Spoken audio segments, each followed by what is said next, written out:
Coming up on today's Locked On NHL, is there a new king in the Eastern Conference? The Battle of Ontario renewed acquaintances, and two of our team's players are in the 3 stars of the week, and Gary Bettman is celebrating 30 years as commissioner.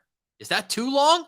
All that's coming up, and it's brought to you by FanDuel Sportsbook. It is the official sportsbook of Locked On. Make every moment more. Visit FanDuel.com/LockedOn to get started today. This is the Locked On NHL podcast. It's your team every day. Locked On NHL, your daily podcast on the National Hockey League. Part of the Locked On Podcast Network, your team every day.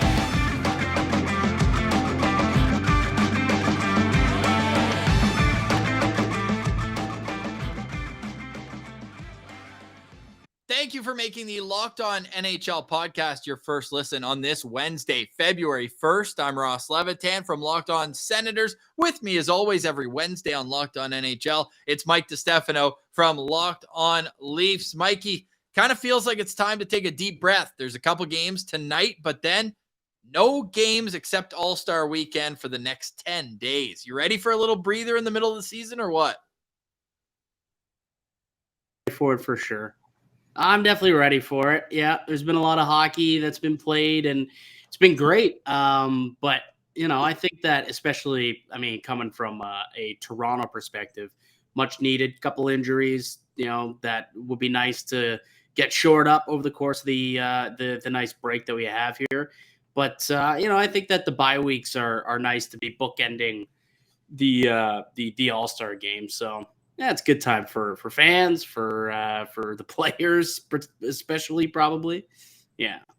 No doubt. Well, before we move off, since you mentioned the Leafs and injuries, Matt Murray, where is he at? We know that he did not play against Ottawa after taking warm-up. I know it's a little bit of old news, but we haven't talked since then. I don't even know what to say anymore. This was, twice in 1 year he's supposed to play his former team, the Ottawa Senators, and all of a sudden, day of, can't go. I don't know what to say, man. It's weird. It's definitely weird. I don't know. It's I guess ankle injury flared up is what they're reporting. It's what they're saying happened.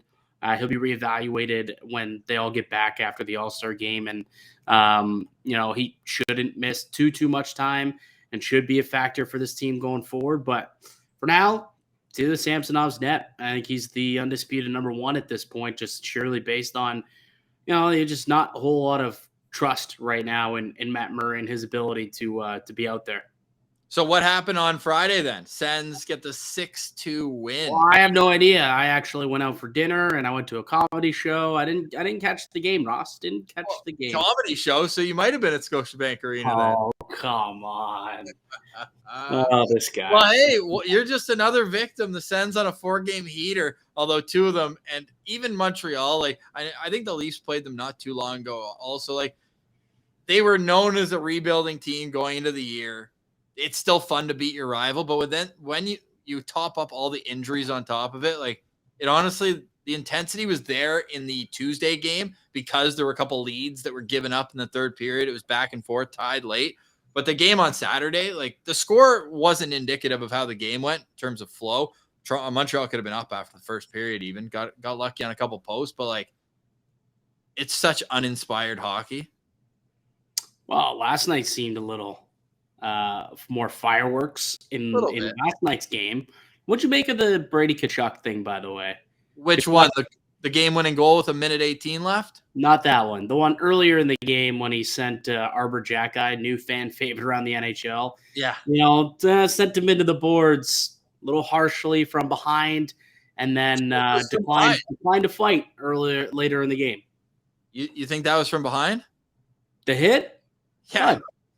Both of his hands absolutely chilling, one on one letter or one on one number, one on the other, and there was a push.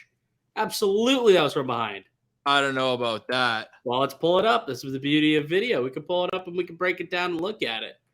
That was a dangerous hit for sure. Luckily, Arbor Jackeye didn't get hurt, but I thought that it was. I understand Brady Tkachuk based on the situation of the game, not to respond and not to fight Jack-Eye when he challenged him. But, sometimes you got to answer the bell when you do a little greasy hit like that, especially someone like Brady Tkachuk, who's been known to throw down here and there. Yeah, I'd say he's known to throw down. I don't think he's known as being a guy who throws greasy hits.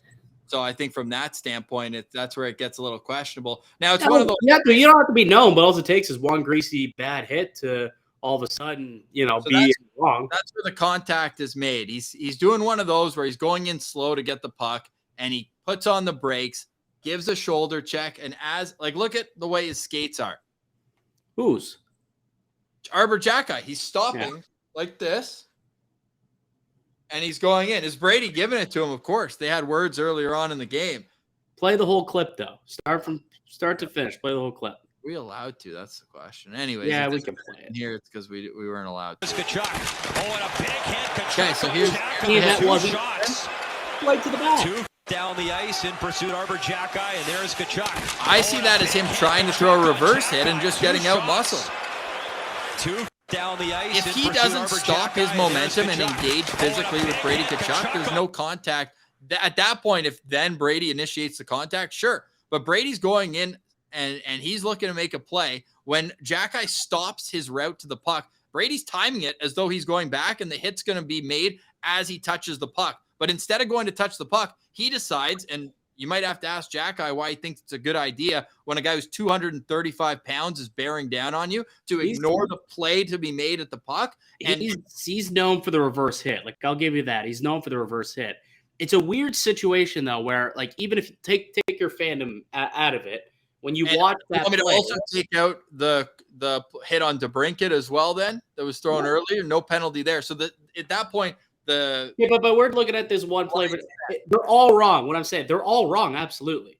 But just because one guy hits someone in the back and then the other guy does, you say, well, he didn't get a penalty. Neither should he. Sure, I would say it's both should have got penalties. And B, for me, the hit that he laid on Arbor Jack-Eye, I think is a little bit. It turned out to be dangerous. Not really at the fault of Brady Tkachuk. I can't fault him fully on that one. Clearly, Arbor Jack-Eye, you could tell, did try to throw a reverse hit. But how many times are we told, and are kids told this now on a young level, the second you see both of those numbers, you don't put your hands and stick on the back of those numbers when there's space between the man and the boards. And that's what happened. And you saw him go face first into the boards. Luckily, nothing happened and nothing went wrong.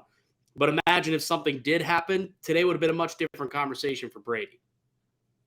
I don't even know if I can go that far. Like, I'm seeing it as you're saying, what are we taught? Well, as a defender, you're taught that when you're going into the corner, well, one, yeah, I like that he shoulder checks, but I don't know if he needed to slow down to be able to move his neck, because that's the timing of it. As he takes his shoulder check, his feet start going perpendicular, like he's starting to stop.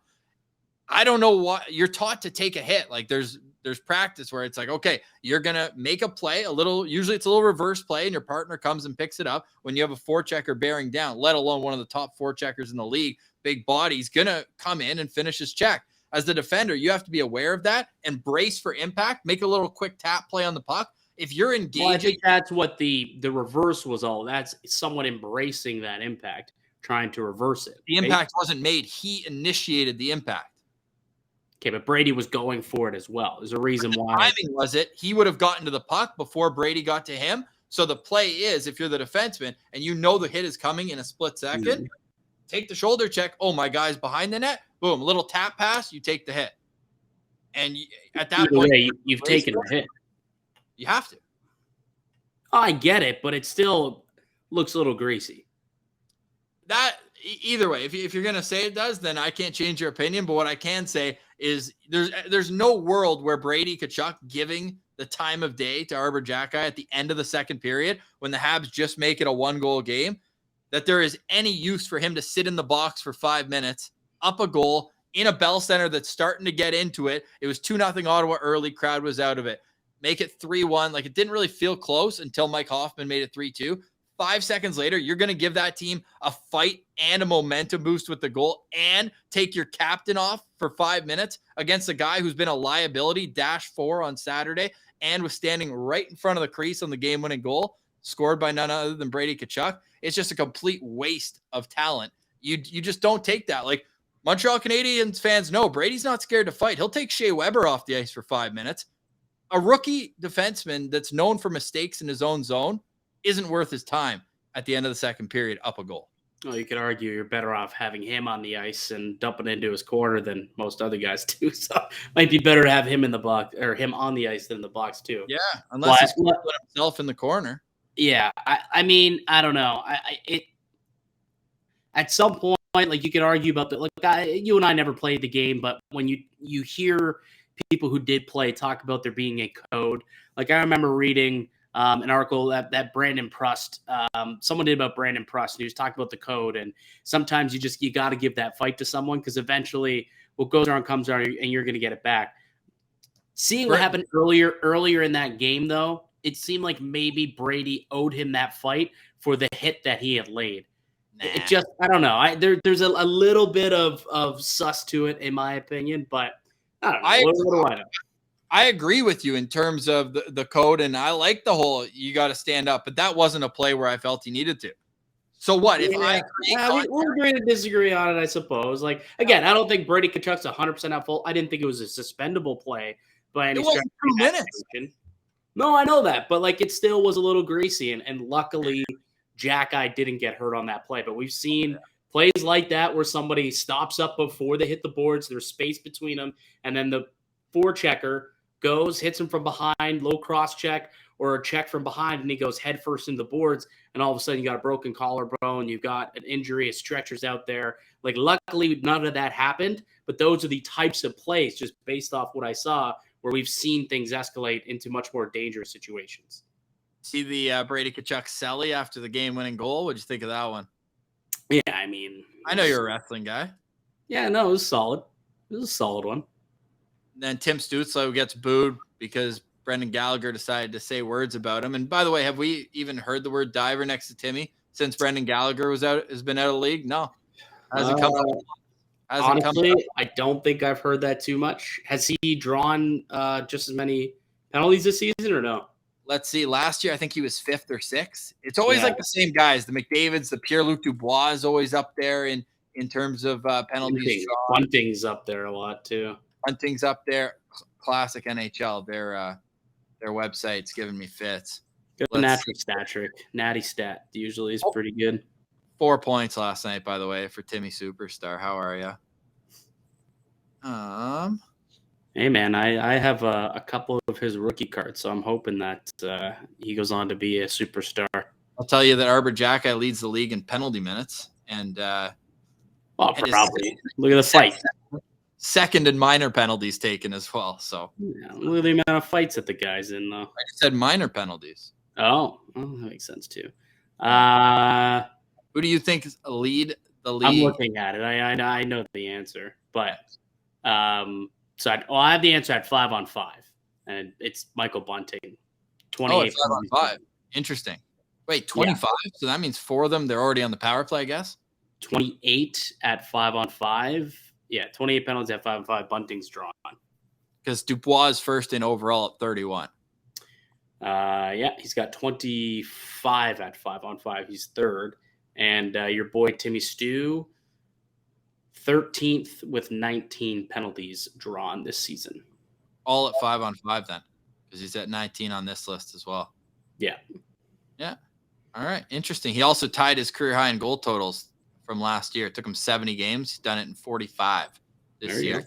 In 21. All right. For more, you can go find Locked On Senders. We don't have to take over the show. But it was a Battle of Ontario week. And for Ottawa going into the break, literally Toronto on the road, home to Montreal, at Montreal, and to score 16 goals in the 3 games. That's a good little mood going into the break. And hey, four straight for your Sens, man. Definitely a reason to puff the chest out a little bit. Hey, in the Ridley Gregg era, undefeated hockey team. There you go. Canadian gold medalist. Canadian gold medalist. Yeah. Well, again, the caveat is this is not the Habs that you ever have to worry about. They're more in the Connor Bedard conversation. Yes. And only one more time do we have to see those jerseys. Before we get off of Montreal, your thoughts on those? The blue ones? Like the dark blue ones? I don't hate them. The baby blue ones. Yeah, baby blue. I think there's some, but yeah, I don't hate them. I think they're awful. Somebody made a point. You can't win in baby blue. Just ask the San Diego Chargers. Good point. Or the Toronto Blue Jays. Same thing. Fair. All right. Why don't we say hi to our friends at FanDuel, and then we'll get into the top of the conference. The Carolinas, the Bostons, they went head-to-head this week. Unbelievable game. Not only there, but then Carolina doubled it down with a comeback for the ages against the Los Angeles Kings. Stay locked on NHL wherever you listen to podcasts. Today's episode is brought to you by FanDuel, the official sportsbook of the Locked On NHL Podcast Network. We are extremely happy to have our friends FanDuel on tap. They're the number one sportsbook in America for a reason. And if you're new to FanDuel, even better. They have so many great features that make sports betting fun and easy. Always do it responsibly. New customers in the U.S., join today and get started with $150 in free bets. Guaranteed when you place your first $5 bet. Just sign up at FanDuel.com/lockedon. FanDuel has all your favorite bets from the money line to point spreads to player props. Plus, have you tried a same game parlay? Unreal. Love it. Make every moment more with FanDuel and place your first $5 bet to get $150 in free bets. That's win or lose at FanDuel.com/lockedon. Make every moment more with FanDuel, official sportsbook of the NHL channel at Locked On. All right. I'm Ross Levitan from Locked On Senators. With me, as always, Mike DiStefano on Wednesday, where we cover all things Eastern Conference on the Locked On NHL channel. It's local experts on the biggest stories, like when that Bo Horvat trade went down. Gil Martin gave immediate reaction at Locked On Islanders and Locked On NHL. So the road to the trade deadline is on its way. We're less than 30 days away from March 3rd. It is coming. It's coming quick. Mikey, Leafs, check in. What do they need to do before the deadline? Oh, God. There's a few different avenues we can go in. We could probably take up the rest of the entire podcast talking about that. But, there's one segment of the fan base that believes that the team needs to get themselves a top shutdown defenseman, someone who's got a little bit more meat and potatoes to him, a replacement for Jake Muzzin, who's expected to miss the rest of the season. And there's another segment of the fan base that believes that this team needs a little bit more offense for whatever reason. I guess the four guys who they're paying a boatload of money to can't get it done on their own. So they needed one more guy to help facilitate that depth scoring. So a top six winger is also in the cards, or maybe even a centerman like a Ryan O'Reilly type of guy to really round out and build some depth down the middle. So the Maple Leafs, there's a lot of rumors and thought processes on what exactly they could be doing between now and the March 3rd trade deadline. And I mean, Dave and I will be chatting about it for the next 30 days over at Locked On Leafs. Yes, you will. And that's where the beauty of Locked On comes in, with all the different angles and from fans, journalists, you name it. We got it on the Locked On NHL network. Let's look at the Carolina Hurricanes. If you're in the shoes of Don Waddell and that front office staff, you had Pacioretty back and then he's gone again. Super unfortunate, him getting re-injured. Do you think the pressure should be on for them to catch Boston as the class of the East? Or do you think that the 4-1 win they earned against the Bruins is enough to show you that, hey, this group that they have can still compete with the best? Yeah, I think, this is a team, if I'm not mistaken, they beat them last year in the first round of the playoffs. Did they not? I don't think that there's anything that the Carolina Hurricanes really have to prove from here on out, whether they end up, winning the President's Trophy, or if they don't catch Boston. I don't think that's necessarily, on their bucket list, their checklist for the season is to win the league, the President's Trophy. It'd be nice, but I think they just need to keep doing what they're doing. A nice win the other night against Boston. Clearly, that's a nice feather in the cap. And they followed it up with some more wins here. And they've been the hottest team in the NHL since the start of the new year. So I was watching the game last night, actually, them in LA, and they were down 4-1 going into the third period, tied it, won it in overtime. So they're just a resilient bunch and a really good team, man. Like that's a deep team. They've always had a really good blue line, and they've always, been able to put pucks in the back of the net. Svechnikov, Aho, Martin Necas is really turning into something this year for them. They've got a lot of really, really good pieces. And obviously, Rod the Bod's a terrific coach to kind of put it all together. So, they're definitely a team that you're going to fear come playoff time. I think they're the class of the Metro.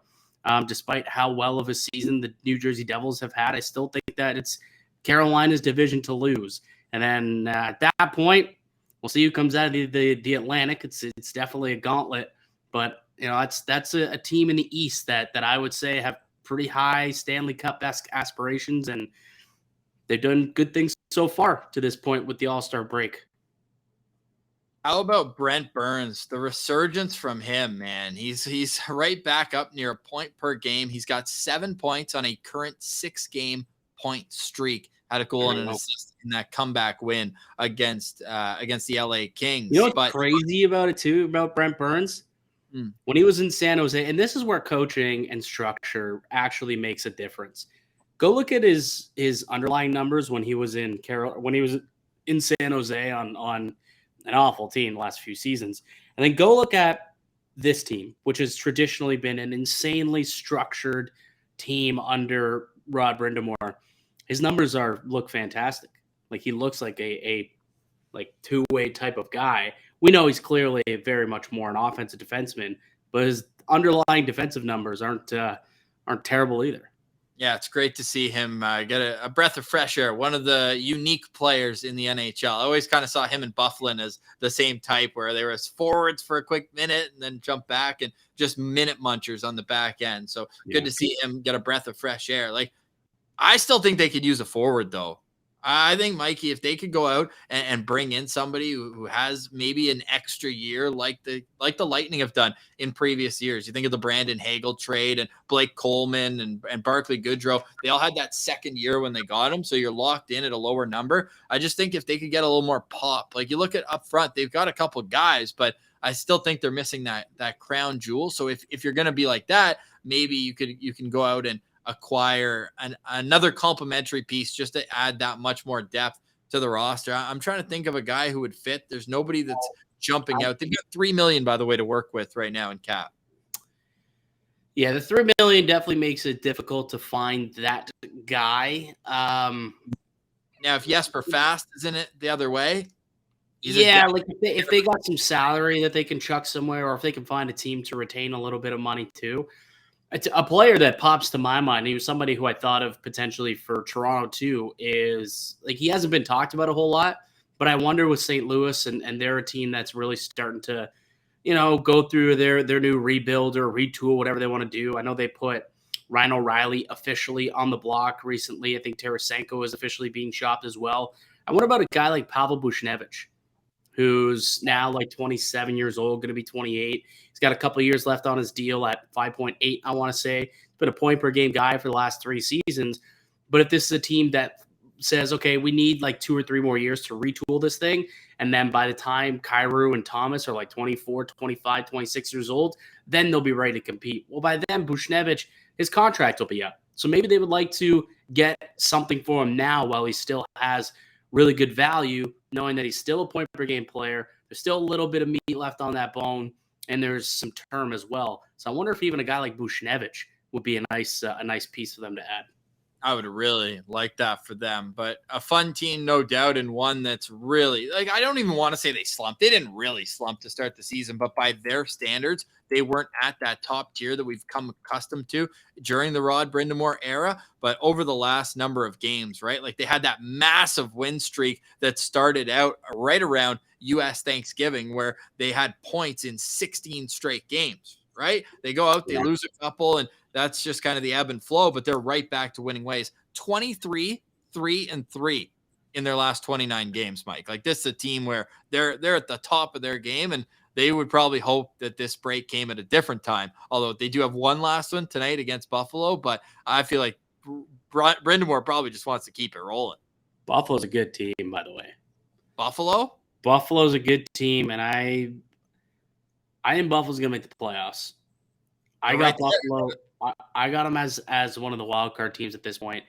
Did you see the pen that Rasmus Dahlin wrote to Sabres fans? No. Yesterday? Well, anyone who hasn't, go check it out. It's up on NHL.com, probably on Sabres.com. But he wrote a letter to like Sabres fans, just essentially thanking Sabres fans for the first season, and talked about how things feel special this year. Things are starting to finally turn around. And he equated it to, or he really understood, I guess, what it meant to be a Sabre when Ryan Miller had his retirement, jersey retirement a few weeks ago. And he said just having the guys who were there through those successful times in Buffalo and being able to talk to them to find out what it was like. He says since then that team has kind of galvanized them. And you look, they've been on a tear really ever since then too. They've been playing some real solid hockey. So that's a team like they play tonight. That's going to be a good matchup. Carolina Buffalo. There's 2 games tonight actually. Buffalo, Carolina, and then Leafs Bruins. Like those are 2 outstanding matchups to end off the first half of the season. Yes, to your point, the Sabres are 5-0-2 in their last 7. For more, check out last week's Wednesday edition with Mike and I. I think it was, I forget what we titled it, but we discussed what the Sabres have the potential to do and what they could do come trade deadline. And they're a super interesting team. And we know Buffalo's a very passionate fan base. I think that was our most viewed episode on YouTube. And a couple people were in the comments being, I'm just here for the Sabres talk. So keep that energy going forward, Sabres. You got a great young team with a ton of talent at every position. And Devin Levy isn't even there yet. Like he's going to be a stud in goal. I have a ton of confidence in him. I've got a name for you and for Sabres fans. Oh, Thatcher Demko. Wow. You think? Rumblings out there that maybe he wants to be. That's right. Maybe he wants to be on the way out. They don't view him as part of that core going forward. I saw Farhan Lalji, TSN Vancouver reporter, saying that there's a possibility that they could be listening on offers for Thatcher Demko. And as we touched on last week, no team has more assets and cap space right now to make moves than the Buffalo Sabres. So that's what they're missing. They're just missing a star goaltender to really take them into that next stratosphere. And Thatcher Demko's that. Wow. Now you've got the gears turning in my mind of what could be going the other way, because Vancouver, they're clearly just piling assets and getting Ratu. And all right, let's see what's next for the Vancouver Canucks. I'm sure that every Tuesday, I believe it's Dane Lewis now on every Tuesday with Brett Holden, hosts of our Dallas Stars podcast and our Edmonton Oilers podcast. And by the way, I know we'll save it for the Western Conference guys, but is it kind of annoying to you too that we've just kind of become accustomed to Connor McDavid's greatness? The guy's 16 points clear of the league right now in points. Yeah. And we're not, nobody even like cares to talk about it anymore. It's just like, yeah. Everyone else is separated by like 1 point after that. It's like, okay, was a big bunch. It's like in a bike race, it's like the whole group, and then he's just miles ahead. It's not even close. And what's still weird is that there's still discussions being had within hockey circles that if the Oilers missed the playoffs, how could he be MVP? Well, that's how. He is so good. So good. He needs to just give it to him now. It's not even a race anymore. Give it to him. I'm completely with you. Just wanted to get that one in. That Connor McDavid's been crushing some Built Bars. He's got to. It's the only way. But coming up, we're going to get into Gary Bettman and his legacy, and we'll see what else comes up. You're listening to Locked On NHL. Today's episode is brought to you by Built Bar. It's the protein bar that tastes like a candy bar. Built Bars are my favorite food to bring wherever I go. And have you tried Built Bar Puffs yet? Built Bar Puffs, my goodness. What else could you ever want in a protein bar, but it tastes like a candy bar? Okay, it's literally a protein-infused marshmallow. And there's a new flavor. It is cookie dough chunk puffs. They have a light and chewy texture, real cookie dough chunks, and of course, they're covered in 100% real chocolate. All the joys of eating cookie dough without the hassle of making it. Plus, they're healthy for you too. So run, don't walk to Built.com and snag a box for you and the family. It will be the perfect treat. Or you can find a really good hiding place and just hoard them for yourself. Like all Built Bars, the new cookie dough chunk puff is covered in 100% real chocolate. What's great about Built is that all of their bars are made with collagen protein, which your body absorbs more efficiently and provides tons of health benefits. Eat something that tastes good and is good for you. You're going to love the new cookie dough chunk puff. Go to Built.com, Use promo code LOCKEDON15 and get 15% off your order. Use promo code LOCKEDON15 for 15% off at built.com. You are listening to Locked On NHL. I'm Ross Levitan. With me, as always, Mike DiStefano, every Wednesday on Locked On NHL. We cover all things Eastern Conference. So far, we've had a little discussion about the Carolina Hurricanes. I had to get my licks in for the Toronto Maple Leafs and Ottawa Senators last Friday. Did you see we had Golf Clap Guy on the show, Mikey? We had golf. You know what I'm talking about, eh? On the broadcast. Oh yeah, I saw it. That's pretty funny. I did get a chuckle out of the golf claps. How'd you find him? Round, friend of a friend, actually. Funny enough. Oh, so he's like two degrees of separation for you. Literally, I mean, that's the beauty of it. It's such a small city feel and small fan base in Ottawa that it's like we can hunt guys down. I just quote tweeted. I said, we need to find this guy. And I got a DM from a guy I grew up playing hockey with. He's like, hey, here's his Instagram. He said, so I found him on Instagram. I said, hey, can we get you on the show Monday? Yeah. He said, is the Pope Catholic? So I said, all right, we're in, dude. So I got a little freeze frame of all of us in the middle of I said golf class for Patty coming on. But yeah, that was hilarious. But it's the little victories here. As I understand, the Senators are in no man's land in the middle of mediocrity, but there are some fun stories around them. That to say, let's talk about Gary Bettman briefly, because I want to get to a couple other topics with you that we'll finish the show up with. But 30 years in office. Whew, it's a long time. Yeah, it's more than any other commissioner in any other pro sports league. Been through 3 different lockouts, I believe, with Gary Bettman at the helm. It's a weird legacy that he's leaving, isn't it? Mm-hmm. Like you can see the growth in the game just based on the amount of new markets there are since he took over. But at the same time, it seems as though the growth has stagnated, or potentially it could have been even better with, some different maneuvers, maybe. I don't know. It's weird to look at Gary Bettman's legacy as commissioner, Yeah. Well, I like you said, what is the legacy he's leaving? I think this guy's going to hang on as long as he can. How does a commissioner even get sent down? It's just a vote amongst the owners? Honestly, He works for the owners, right? He's the head of the board of governors. Technically, yes. Yeah, technically he works for the owners as the commissioner of the league. Mm-hmm. I mean, it's a very complicated process when you really think about it. But to me, when I think about Gary Bettman, I don't know. I understand some of the things that he's done, obviously, but there's just some things that he's so stubborn on. He needs to have hockey in the desert. Has to have it. It's just not working. It really is not working. And there's other cities that are just starving for, teams that they will go out and represent and not have to play in a college rink. Anyways, we're not going to go there. The hard cap system to me is also something that, and this is partly a PA problem too. The fact that they haven't come up with some sort of solution to the hard cap system in with the league, because it's very clearly that it's holding the league back in relation to the rest of the 4 major sports: hockey, basketball, baseball, and even Major League Soccer, which is starting to become more of a focal point in the States, more so I guess than here in Canada. So yeah, it's a really interesting legacy, like I said, that he'll be leaving. Some good, but a lot of bads and a lot of head scratchers. No best tournaments in nearly a decade. That's such an L. That's how you grow the game.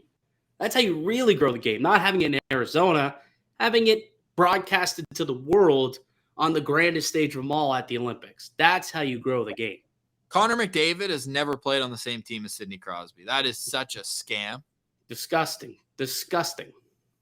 Which is also why the NHL 1000% should have gone back to the draft, where they just have X amount of players and then they draft guys on the Friday night like they did back when, and you give the last guy a card to make him feel better, and away you go. But at least you got to see guys play with one another that you never would have before, such as Crosby and McDavid, because, in the East West, or now we've got them sorted into divisions. There's just a lot of stuff in the NHL that feels like it just could be better, Dude, the All-Star Fantasy Draft was one of my favorite sporting events I've ever been to. Electric. I'm not even exaggerating. The one in Ottawa, dude, in Ottawa, it was at the casino just across the thing, 2012.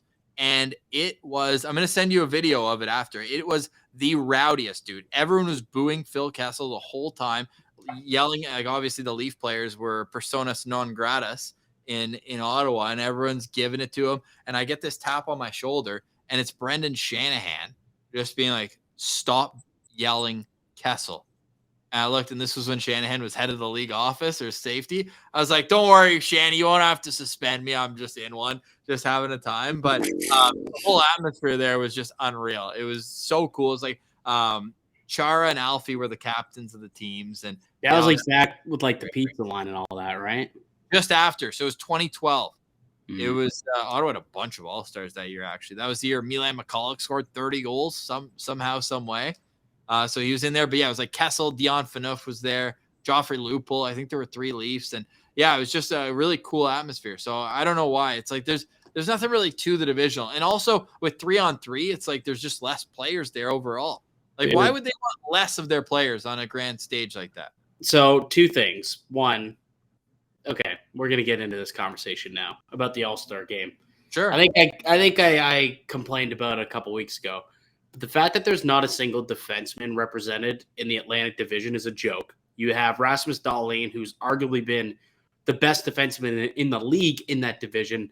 And then you have perennial Norris caliber defenseman in Victor Hedman also in that division. And neither of those guys got even a sniff at the All-Star game because they can only have 8 skaters, and they chose to just give them all to the forwards for whatever reason. It's just dumb. And then also, did you see that Chandler Stevenson is replacing Matty Beniers? So the Seattle Kraken have no representative in the All-Star? Yeah. I thought that was the point. Now, I did hear that I guess they had talked to a couple of the Kraken players, and they had already had plans and didn't want to go. But, like, I mean, you got to keep going down the list. Even if you get to the guy who's played 3 games, like, get to, like, Brandon Tanev even. Be like, hey, Tanev, it's probably the last time you'll ever get to go to an All-Star game. You want to go? Like, maybe he would have. But no, they asked probably McCann. Maybe they asked Vince Dunn, and they said, all right, screw it. We don't care. Let's go with Chandler Stevenson. We'll put him in there. And now Seattle has no representatives after Gary Bettman made a major stink about having to have at least one guy from each team. Now you don't have one from your newest baby team with a fan base that probably isn't familiar with the All-Star game, and that's your reasoning for having them there to get that fan base involved, and now they don't have anybody.